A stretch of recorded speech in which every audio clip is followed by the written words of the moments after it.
Have you ever whispered something to your dog that you have never told another living person? What does it say about a person who confides their deepest secrets to an animal? Is it an act of loneliness, or something far more psychologically fascinating than that? What if telling secrets to your dog is one of the most emotionally intelligent things you do? What if your dog is not just a listener but the safest confidant you have ever had? And what if those whispered confessions are doing something profound for your mental and emotional health? There is a specific kind of silence that belongs only to the moment when a person turns to their dog and begins to speak. Not about dinner, but about the things they carry. It might be a shame they have never voiced. A fear too ridiculous to say to another adult. A grief that has outlasted everyone's patience but their dog's. A truth they are still learning to hold. From the outside it might look eccentric. A grown person confessing to an animal who cannot understand the words. But from the inside, it is one of the most psychologically rich experiences available. Psychologists who study self-disclosure and the human-animal bond have examined this behavior with genuine scientific interest. And what they found is both surprising and deeply affirming. Telling secrets to your dog is not a symptom of social failure or indication that something is wrong.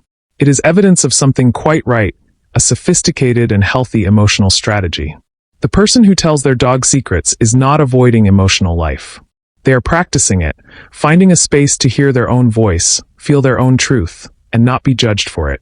What makes this behavior worth understanding is not its oddness but its prevalence, and the specific needs it meets that human relationships consistently struggle to fulfill. The deeper question is not why someone tells secrets to their dog. It is, what does confession require? And why does the dog provide it when humans so often cannot? A secret is not simply private information. It is something that carries emotional weight, too raw, too vulnerable, too complicated, or too shameful to hand to another person. The fear of handing it over, of judgment, of being diminished, of being seen differently, is what keeps secrets locked inside. That fear is the wall between the secret and relief. When someone tells their secret to their dog instead of to another person, they are not choosing a lesser form of confession. They are choosing the one form where the wall comes down completely. What happens when that wall comes down? What does it feel like to say the unsayable? To hear your own truth in the air, even if only a dog is listening? And who are the people who find their way to this? These people who discovered, perhaps instinctively, that their dog is the safest audience their secrets will ever have. The answers are rooted in psychology, neuroscience, and the architecture of human shame. And they tell us something important about honesty and what it requires to emerge. Confession, the act of voicing what is hidden, is one of the most reliably therapeutic acts available to human beings, consistent across cultures and centuries. Research on verbal disclosure consistently shows that articulating a secret reduces its psychological power, partially releasing the grip the unexpressed thing has on the mind. When something is locked inside, it circulates and grows heavier. It demands cognitive resources to maintain its suppression. Keeping a secret costs energy the brain would rather spend elsewhere. Voicing that secret, even in the most private way, interrupts this cycle. It creates distance between the person and the experience and externalizes what was internal. Psychologists call this expressive disclosure, and its therapeutic value has been documented across decades of research. James Pennebaker, one of the foremost researchers in this area, found that people who disclose suppressed experiences show measurable improvements in psychological well-being. The therapeutic benefit of expressive disclosure does not require a verbally comprehending audience. Only the act of expression itself, and the felt sense of being genuinely witnessed. This is why people emerge from these conversations feeling lighter. Not because anything changed, but because the carrying became shared, even briefly, even with a being who cannot understand the words. A dog cannot understand the semantic content of a secret. But a dog can be present, can orient, can listen with its whole body. That embodied attention is what witnesses the confession. Psychologists distinguish between the relief of expression and the relief of resolution. Resolution requires a skilled human responder. But expression, the release of what was held, can happen beside a dog. This matters for people who carry secrets for which there is no resolution. Truths that cannot be changed, shames that cannot be undone, griefs that will not resolve into healing. For these people, expression without resolution is not a lesser experience. It is the experience. Their dog offers precisely that, a witness to what cannot be fixed. The psychological relief of a guaranteed safe audience is difficult to overstate. For most people, it is something they have never fully experienced with another human being. The first and most fundamental reason the dog is such a powerful recipient of secrets is safety. Sharing a secret with a human involves risk. The dog removes that risk entirely. With another person, a secret can be weaponized. It can shift how they see you, how they treat you. The dog carries none of that potential. What you tell a dog stays safely with the dog. There is no risk of gossip, of judgment, of the secret being used against you. The dog's confidentiality is absolute, not because of loyalty in any romantic sense, but because they cannot betray. This incapacity for betrayal is psychologically enormous. For people whose vulnerabilities were exploited by those they trusted, the dog represents something that simply cannot do that. That is the quiet genius of the dog as confidant. Their love is structurally incapable of being diminished by what you reveal.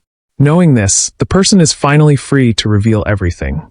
Human confession carries an undercurrent of evaluation. Is this person still good? Are they who I thought? Can I trust them now? The dog carries none of this undercurrent. A dog does not evaluate. They do not love you less after you confess something shameful. Their regard is entirely and permanently unaffected by what you reveal, what you confess, what you carry. This constancy, love that cannot be altered by disclosure, is something most human relationships cannot offer. For someone who has known only conditional love, the dog's unalterable regard is quietly transformative. Now let us look at what happens in the brain and body during the act of telling a secret to your dog. Because this is not purely a psychological or emotional experience. It is also a physiological one. When a person begins to speak to their dog, settling close, lowering their voice, the body begins to shift. The breath slows. The muscles release their holding. This softening is neurologically significant. The parasympathetic nervous system begins to activate. Being in the presence of a trusted being and preparing to speak truth is, literally, calming the body. The person who walks away from that conversation feels genuinely different. Not because the secret is gone, but because the body that held it has finally been allowed to rest. As the confession unfolds, oxytocin rises. In response to the dog's warm presence, the eye contact, the closeness. And rising oxytocin makes the confession feel safer, more possible, and more right. Cortisol, elevated when secrets are carried, begins to drop. Research shows that self-disclosure lowers cortisol, and the dog's calming presence amplifies that reduction. Telling a secret to your dog is a genuine physiological event. The body relaxes. Stress hormones decrease. Bonding hormones rise. Something that felt lodged and heavy begins, slightly, to move. All of this neuroscience points to the same conclusion. Telling your secret to your dog is not a workaround or substitute. It is real confession. It is meeting the body's genuine need for release. Speaking aloud engages additional brain regions. Areas involved in social cognition, self-reflection, and narrative processing, that thinking or writing alone do not activate the same way. When you say your secret aloud to your dog, you are not just releasing it, you are processing it through the brain's social and narrative systems. You are beginning to make sense of it. The audience effect describes how speaking to a perceived listener activates different neural patterns than speaking to no one. Even a nonverbal listener changes how the brain processes what is being said. Your dog, with their attentive gaze and responsive posture, functions as a perceived listener whose attention is total, whose response is nonverbal, and whose presence never falters. This combination, total attention, nonverbal response, unflinching presence, creates conditions for maximal expressive benefit. The brain produces language. The body relaxes. The secret exists now also outside. What the dog provides is not what a therapist or best friend or journal provides. It is something subtly different, and for certain truths, it is irreplaceably and uniquely effective. Not everyone carries secrets to the same degree. Understanding who does, and why, reveals something important about their emotional history and relationship with vulnerability. People carry secrets for many reasons: to protect others, to protect themselves, or because there is simply no one safe enough to tell. Each type finds something different in telling their dog. For people with anxious attachment, those who learn that love can be withdrawn when they reveal too much, secrets are emotional armor. They have learned that certain truths make people leave. Their dog dismantles this armor through constancy. The dog does not leave when the secret is told, does not recoil or recalibrate its affection. The dog simply stays. For avoidantly attached people, those who built self-sufficiency around the belief that needs are burdens, their dog is often the only relationship where the pretense of needing nothing can be dropped. In telling their dog a secret, the avoidant person practices what they rarely permit: genuine emotional expression in the presence of another. This is quietly a form of emotional rehabilitation. Shame is among the most psychologically destructive emotions, more damaging than guilt, more resistant to healing. And secrets and shame almost always travel together. Research suggests the antidote to shame is empathy, being received as still worthy after revealing the worst of yourself. The dog offers something that functions remarkably like empathy. When you tell your dog the thing you are most ashamed of, and your dog looks at you with the same warm, unguarded eyes, when nothing changes, when the tail still wags, the shame relaxes. Over time, these disclosures create something remarkable: a relationship that carries the full weight of a person's most private self. Few human relationships are trusted with as much. That relaxation is neurological, the body processing disclosure without expected punishment, and gradually revising its prediction that truth will be met with abandonment. Human confessors, even the most compassionate, react. Their face shifts. Their body language responds. They cannot hide it entirely. The dog does not react this way, and that absence is profound. Their attention is warm, but judgment is absent. For someone practicing the vulnerability of expressing a shameful truth, that absence of reactive judgment is an extraordinary and irreplaceable gift.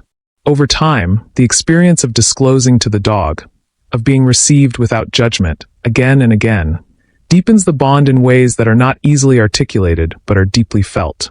The dog becomes a keeper of the person's most private territory. This role, though the dog cannot know it, confers an intimacy that no other relationship in the person's life may hold. What unites all of these types is not the nature of their secret, but the nature of their need.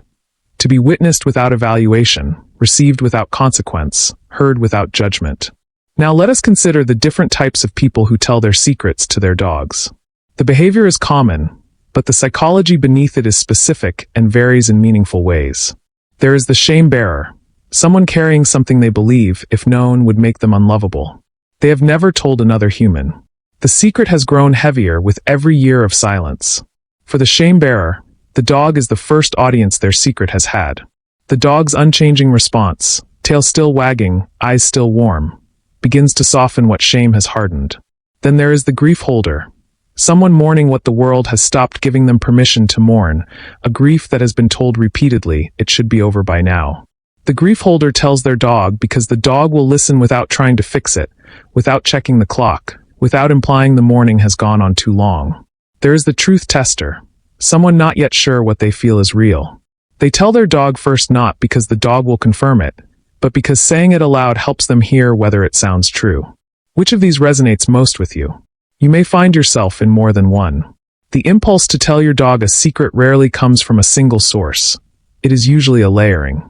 The truth tester uses the dog as a mirror, a space to try out the truth before it meets the world. The dog cannot evaluate it, but in telling it, the person can. That is the function. There is the burdened caregiver, someone who holds space for others' pain and has no one to hold space for theirs. Their dog is where they finally set down the weight they carry everywhere else.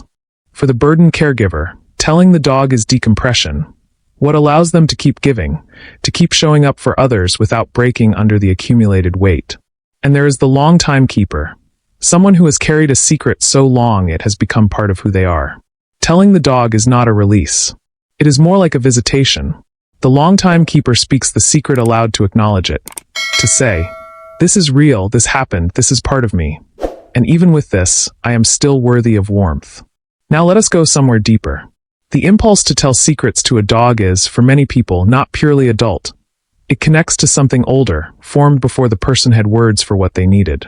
Think about the child who whispered secrets to their pet, things they could not bring to parents or teachers, who knew somehow that the animal would receive those truths differently than any human could. That child's instinct was correct. The animal was safer. The adult who still uses that strategy is not regressing. They are drawing on one of the most reliably effective forms of emotional management they found. For that child, the pet was the original safe container, where the self could be expressed without fear of consequence, without managing the adult's feelings, without editing. Many adults who tell their dog secrets are still that child, carrying the knowledge that certain truths can only be spoken where they will not be used against them, where they will simply be received. This is not immaturity. It is emotional intelligence learned early and proven reliable. The animal is safe. The animal always was. And the nervous system has not forgotten. For those who grew up where truth was dangerous, where honesty was punished and vulnerability exploited, the pattern is more deeply engraved. The body learned early what safe ears look like. For these people, telling secrets to their dog is an act of carefully learned wisdom. They know at a cellular level what happens when truth lands in the wrong hands. Their dog's hands are always the right ones.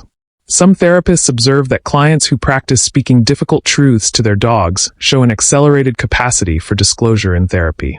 The dog becomes a rehearsal space for honesty.